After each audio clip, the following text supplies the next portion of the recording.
Hello good morning. This is संभव कुमार और हम आपका वेलकम कर रहे हैं फिर से आदित्य क्लासेस में, जो कि हमारा फेडरलिज्म का चैप्टर जो बाकी था वो आज इस क्लास में हम लोग करेंगे। ठीक है, फेडरलिज्म के बारे में हम लोगों ने बेसिक कंसेप्ट देख लिया है। फेडरलिज्म कहाँ से आया, इसका क्या क्वालिटीज होता है, किस तरीके के हिस्टोरिकल बैकग्राउंड वगैरह वगैरह को ये सूट करता है, क्या इसमें एक और केस होता है, क्या डेमोक्रेटिक गवर्नमेंट और अदर टाइप के गवर्नमेंट जैसे मोनार्की या मोनार्की वाला गवर्नमेंट क्या इसको फॉलो कर सकते हैं। बिल्कुल कर सकते हैं, कोई ज़रूरी नहीं है कि ये डेमोक्रेसी में ही सिर्फ फॉलो हो, ये डेमोक्रेसी का की एलिमेंट नहीं होता है। फेडरलिज्म के बारे में देख लिया। फेडरलिज्म क्यों पावर शेयरिंग वाले हम लोग लेक्चर में हम लोगों ने देखा था कि क्यों फेडरलिज्म ज़रूरी होता है, पावर को शेयर करना क्यों ज़रूरी होता है, क्योंकि किसी भी तरीके का कॉन्फ्लिक्ट्स वगैरह को ये एड्रेस ना होने दे और सबको इक्वल रिप्रेजेंटेशन मिल जाए। ठीक है, तो पावर शेयरिंग होता है। ठीक है, हॉरिजॉन्टल लेवल पे बता दिया आपको और वर्टिकल लेवल पे भी बता दिया था। ठीक है, और उसके बाद जो की एलिमेंट ऑफ फेडरलिज्म होते हैं उसको हम लोग कल डिस्कस कर रहे थे। ठीक, चलिए तो आगे बढ़ते हैं हम लोग की एलिमेंट ऑफ फेडरलिज्म के पास।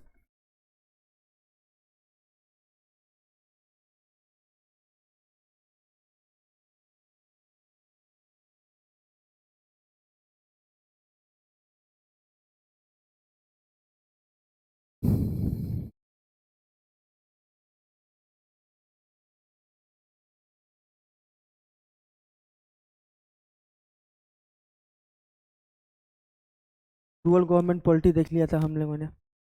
Division of power at various level, why it is important, ये आपको मैं इतनी क्लासों में यही बताते हुए आ रहा हूँ।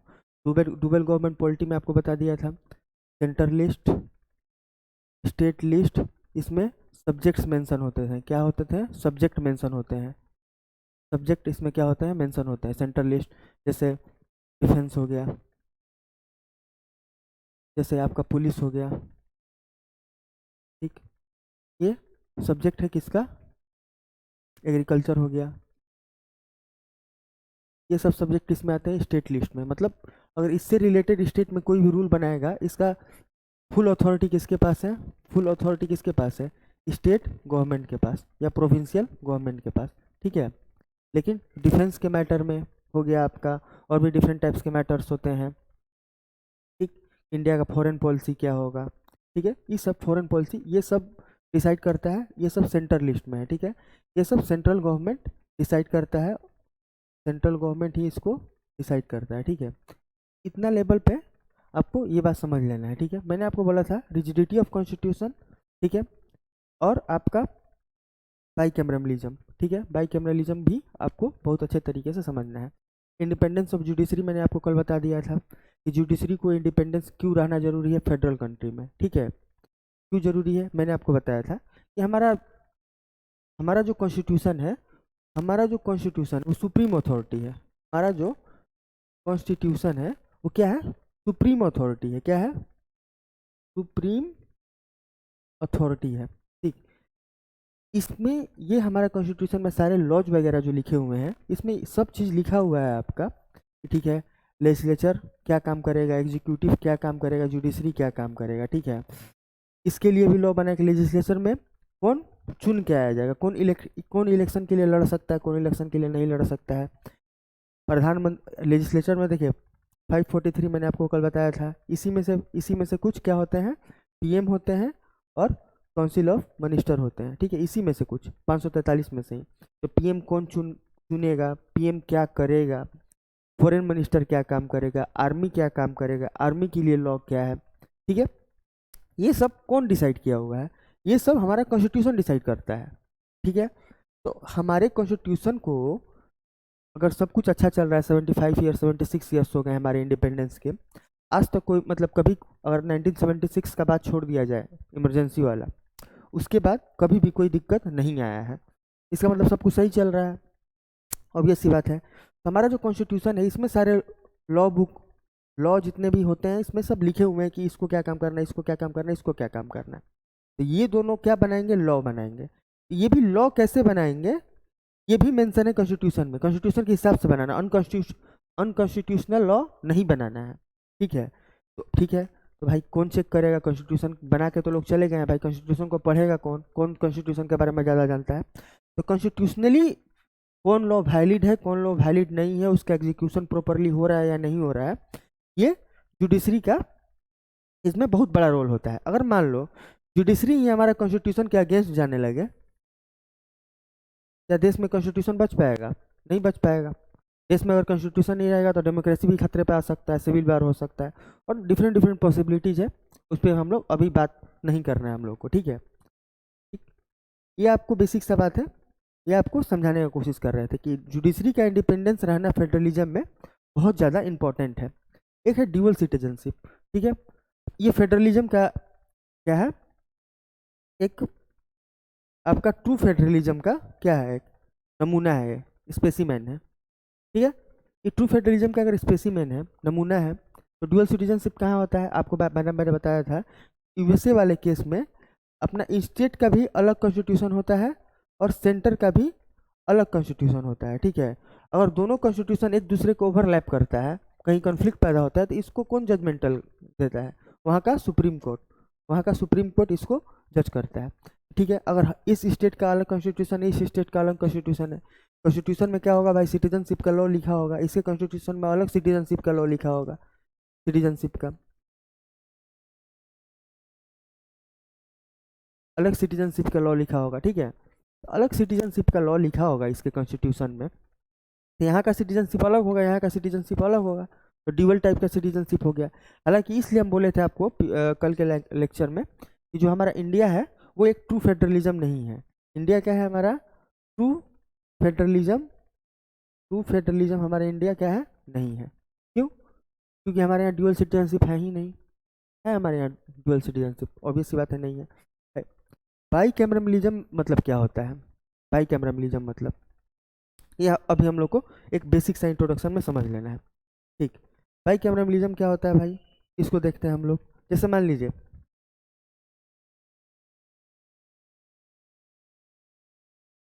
जैसे पार्लियामेंट हम लोग को देखेंगे, तो पार्लियामेंट कितने टाइप का है? पार्लियामेंट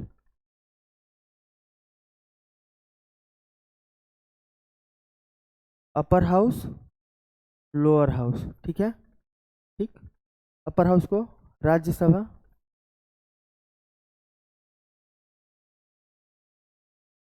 ठीक है। लोअर हाउस को लोकसभा, ठीक। दो हाउस है हमारे पार्लियामेंट में भी, ठीक। यहाँ पे हमारे स्टेट लेजिस्लेचर का बात करें, स्टेट लेजिस्लेचर का, स्टेट लेजिस्लेचर में क्या है? एक होता है लेजिस्लेटिव असेंबली, ठीक है, एक होता है लेजिस्लेटिव काउंसिल, ठीक। समझ में आ गया? लेजिस्लेटिव असेंबली में कौन बैठता है? एमएलए बैठता है। लेजिस्लेटिव काउंसिल में कौन बैठता है? एमएलसी बैठता है, ठीक है। दोनों का इलेक्शन प्रोसीजर अलग होता है, हमको उसमें नहीं घुसना है। लेजिस्लेटिव असेंबली क्या होता है और एमएलसी कैसे चुना जाता है वो अभी आपके सिलेबस में है नहीं, और ना उसको हम पढ़ाने का कोई फायदा है अभी। अब ऐसे समझ लीजिए कि भाई देखिए, पार्लियामेंट में भी दो हाउस है। किसी किसी हर एक स्टेट में नहीं होता है, किसी किसी स्टेट में क्या होता है, जैसे हमारे बिहार में, बिहार में दोनों है। बिहार में क्या है? दोनों चीज़ है, ये चीज़ देखना है। उत्तर प्रदेश में दोनों चीज़ है, महाराष्ट्र में दोनों हाउस है, ठीक। तो दो हाउस का, जहाँ पे जिस स्टेट में दो हाउस होता है, दो हाउस का प्रोविजन होता है, उसको बाईकैमरलिज्म कहा जाता है। जैसे हमारे पूरे सेंट्रल लेवल पे बाईकैमरल स्ट्रक्चर है, दो हाउस है, ठीक है। जिसमें लोकसभा, इसमें क्या होता है? यूनिवर्सल एडल्ट फ्रेंचाइज से, मतलब 18 साल से ऊपर के लोग क्या करेंगे, इसमें वोट करेंगे और अपने रिप्रेजेंटेटिव को चूज करेंगे और लोकसभा में भेजेंगे, ठीक है। ये हो गया। राज्यसभा में कौन जाता है? राज्यसभा में स्टेट के रिप्रेजेंटेटिव जाते हैं, स्टेट रिप्रेजेंटेटिव जाते हैं। जैसे बिहार का राज्यसभा में चला गया कुछ, ठीक। उत्तर प्रदेश के कुछ लोग राज्यसभा में वहाँ का गवर्नमेंट चूज के भेज दिया कि देखो जो लॉ वगैरह बन रहा है स्टेट वगैरह के लिए, सब कुछ सही चल रहा है कि नहीं चल रहा है, ठीक है। इस टाइप का रिप्रेजेंटेशन है। सिमिलरली अगर हम लोग देखें स्टेट में भी, तो लेजिस्लेटिव असेंबली में भी ये क्या होते हैं? इलेक्टेड होते हैं और कहाँ जाते हैं? लेजिस्लेटिव असेंबली में जाते हैं, ठीक है। समझ में आ गया? और आपका एमएलसी क्या होता है? ये इनडायरेक्टली इलेक्टेड होते हैं, डायरेक्टली ये भी, मतलब इसमें भी आपका इनडायरेक्टली इलेक्टेड होते हैं, ठीक है। इनडायरेक्टली इलेक्टेड होते हैं, ठीक। ये भी इनडायरेक्टली इलेक्टेड होते हैं, इसमें टीचर्स वगैरह का वोटिंग होता है 1/6 1/3, तो ये अभी आप लोग को नहीं पढ़ना है, ठीक है। तो ये आप लोग को समझ लिए कि डुअल हाउस का प्रोविजन जिस स्टेट में है, और हमारे सेंट्रल लेवल पर तो है ही है, लेकिन हमारे स्टेट में भी, किसी किसी स्टेट में भी डुअल लेवल का दो हाउस है जो है, दो हाउसेस का मतलब क्या होता है, कैमरल स्ट्रक्चर है, बाई कैमरल स्ट्रक्चर, बाई मतलब दो, कैमरल स्ट्रक्चर। ये एक बेसिक इसका इंट्रोडक्शन है। आगे हम देखेंगे कि भाई ठीक है, आप लोग बाई कैमरल बोल रहे हैं, तो क्या है, क्यों दो हाउस है, वाई इट इज़ इम्पोर्टेंट, ठीक, वाई इट इज़ इम्पोर्टेंट। ठीक है, तो बहुत सारे स्टेट है, जैसे मान लीजिए हम इंडिया का अभी, एक मिनट,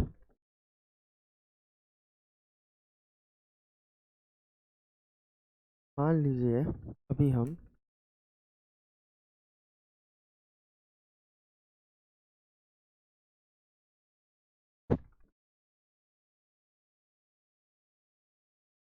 मान लीजिए अभी हम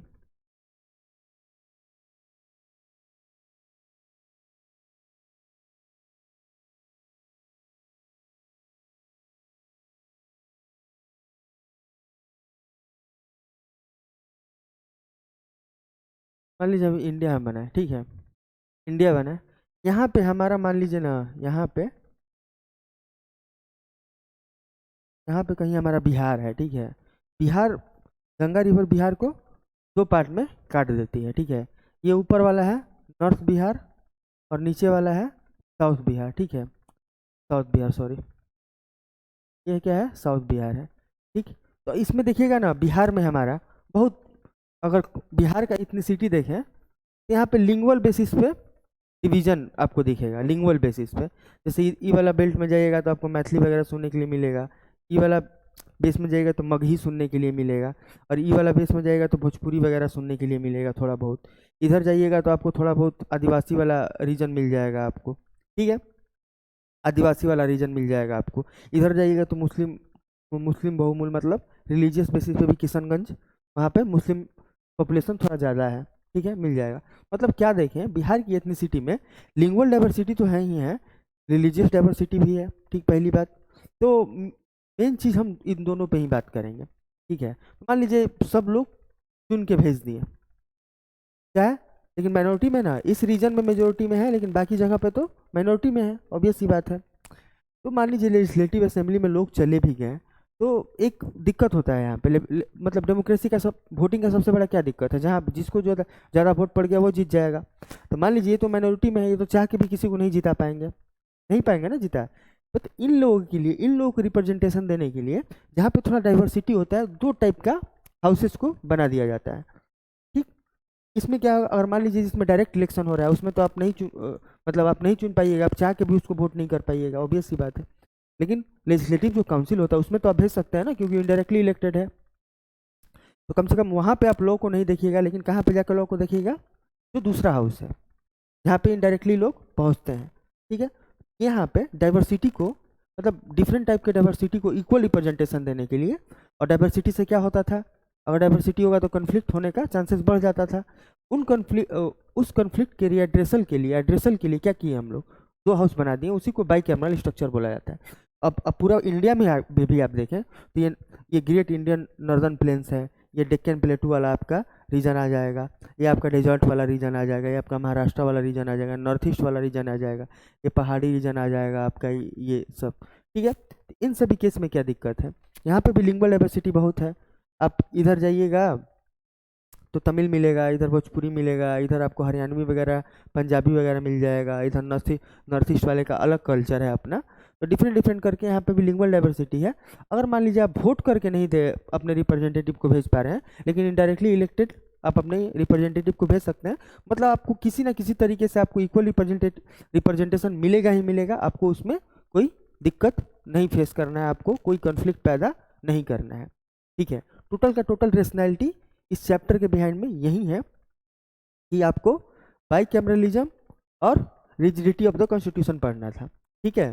डिवीजन ऑफ द पावर, देखिए ये रेशनैलिटी आपको बहुत अच्छे से समझ में आ गया कि दो हाउस का क्यों ज़रूरत है, जहाँ पे मतलब देखिए, सबसे पहले फिर से आपको रिपीट कर देना चाहूँगा कि अगर हम लोग इलेक्शन में पार्टिसिपेट करते हैं, अगर हम लोग इलेक्शन में क्या करते हैं, पार्टिसिपेट करते हैं, तो वहाँ पे एक दिक्कत तो आता है ना भाई, कि भाई जो माइनॉरिटी में है उसके पास वोटों की संख्या कम है, ऑब्वियस सी बात है, वो चाह के भी अपने कैंडिडेट को नहीं जीता पाएगा जिसको भेजना चाहेगा, क्योंकि वो माइनॉरिटी में है।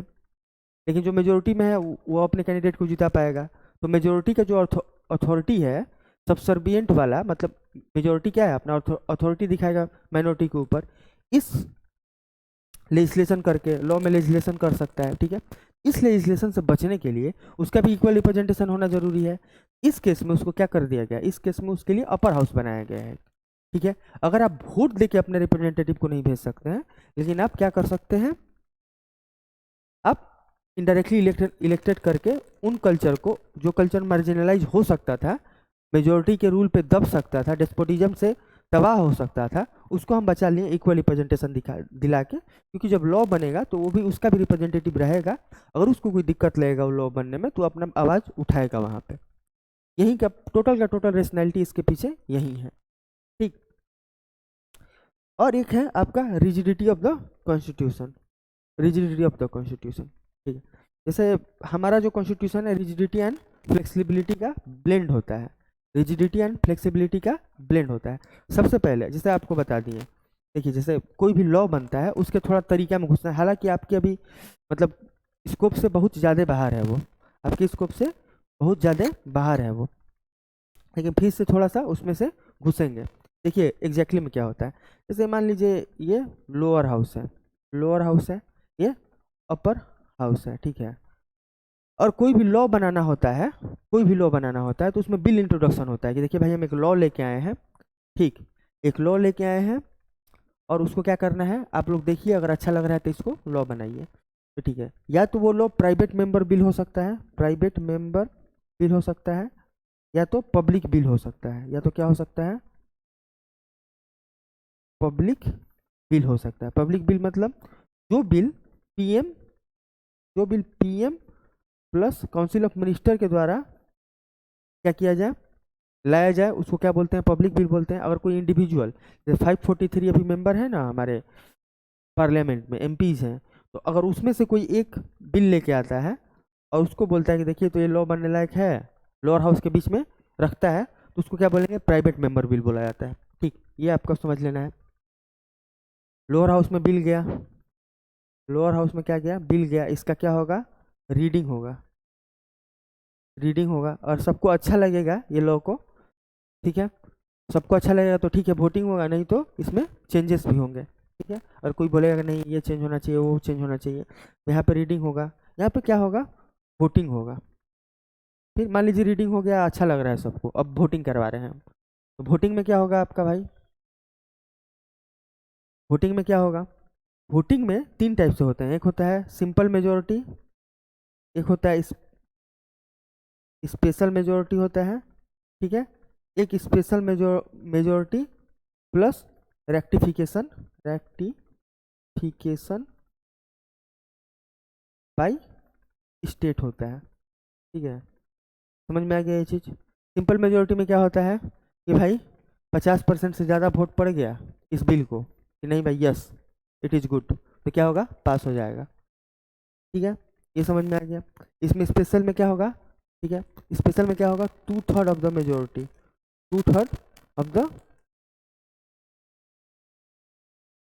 2/3 ऑफ द 543 पीपल, ठीक है, मतलब 66%, 66% वोट, लगभग 66.6% वोट इसको चाहिए, ठीक है। स्पेशल मेजोरिटी मतलब 2/3 तो चाहिए, लेकिन rectification by half of the state, मतलब 28 स्टेट है, 28 स्टेट है भाई हमारे पास, मतलब उसमें से कम 15 स्टेट से ये क्या होना चाहिए, पास होना चाहिए, कहाँ से, लेजिस्लेटिव असेंबली से पास होना चाहिए 50% वोटों से।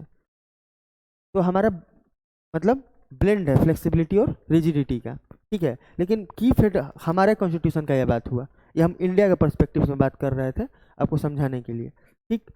अभी अगर रिजिडिटी ऑफ द कॉन्स्टिट्यूशन देखें, हमको अभी पता है कि फेडरलिज्म में, फेडरल कंट्री में क्या होता है कि सारे जो लॉ होते हैं वो कॉन्स्टिट्यूशन के अकॉर्डिंग चलते रहते हैं, तो उनका रिजिड रहना क्या है, बहुत ज़्यादा ज़रूरी है। अगर उसमें कोई आएगा तो सारा जो आपका इंटीग्रेशन हुआ है स्टेट के साथ वो टूट जाएगा, ऑब्वियस सी बात है, लोग रिवोल्ट करने लगेंगे। कोई बोलेगा कि हमको अपना अलग राज्य बना के दे दो, कोई बोलेगा हम अलग प्रोविंस में रहेंगे, अब अच्छा नहीं हो रहा है, बुरा हो रहा है, हमारा जो फ्रीडम था वो छिन गया है, ये सब वगैरह वगैरह, ये समझने के पर्सपेक्टिव से बता रहे थे। तो ये एक इसका बेसिक इंट्रोडक्शन है, कोई इसमें डरने की बात नहीं है, सारा का सारा नोट्स बिल्कुल लिखवाया जाएगा। इसको आप चाहें तो इसका आप ले सकते हैं स्क्रीनशॉट, ठीक है, स्क्रीनशॉट हो गया होगा अभी, आप देख लीजिए। और इस चैप्टर में एक एक पॉइंट का इलेबोरेट नोट्स मिलेगा आपको, बिल्कुल बने रहना है। तो stay tune with Aditya classes, मिलते हैं नेक्स्ट क्लास में।